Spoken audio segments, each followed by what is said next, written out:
હર હર મહાદેવ. કેમ છે બધાને? મજામાં ને?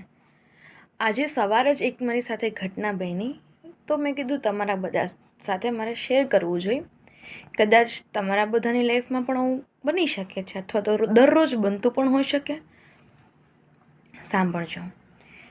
હવે મેં તમને એક વિડીયોમાં કીધું છે, શોર્ટ્સમાં તમે જોઈ લેજો, કે મારી એક ઈચ્છા હતી કે મારે લેકમીનો લૂઝ પાવડર લેવો હતો, પણ મારી એક ઈચ્છા હતી કે મારે આટલી જ રેન્જમાં લેવો હતો, આટલી જ પ્રાઇઝમાં લેવો હતો, એ સિવાય મારે લેવો નહોતો.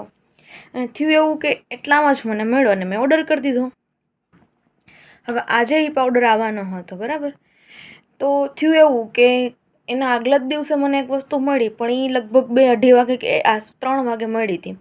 એટલે હું આજે ચિંતા કરતી હતી કે ક્યારે આવશે, મારે મંદિરે જવાનું છે, મારે કામ છે, મારે બીજે ઘરે જવાનું છે.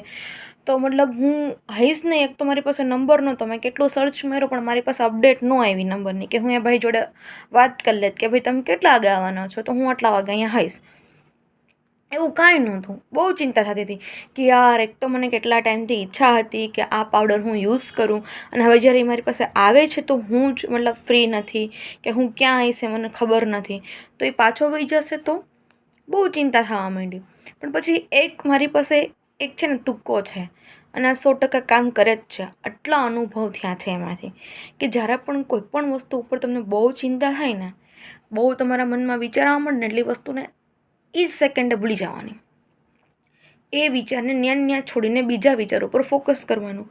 એટલે હું મારા ઘરના કામ કરવા માંડી, હું મોબાઈલ સાંભળવા માંડી, સારી સારી બીજી વસ્તુઓ, અને મારા ઘરનું જે કાંઈ કામ બાકી હતું મેં સ્ટાર્ટ કરી દીધું. ને હું ભૂલી ગઈ.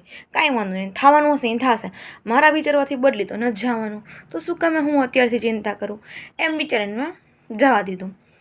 અને સાંભળો શું થયું.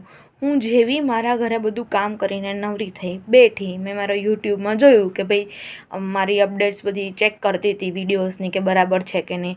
ત્યાં દરવાજો ખટખટ્યો અને જોયું તો શું, મારું પાવડર આવી ગયો. મતલબ વાવ! 12:02 થઈ હતી. મારા માઇન્ડમાં ફિક્સ થઈ ગયો ટાઈમ, કે હું કેટલી ચિંતા કરતી હતી એક ટાઈમે, અને એક ટાઈમે મેં મૂકી દીધું.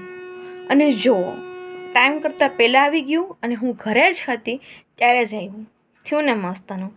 આમાંથી શું શીખવા મળ્યું, કે એકને એક વસ્તુ પકડી રાખવાની નહીં. જો પકડશો તો ઊંધું થશે, ને જો છોડી દેશો તો તમારા ધાર્યા કરતાં પણ વધારે સારું રિઝલ્ટ મળશે.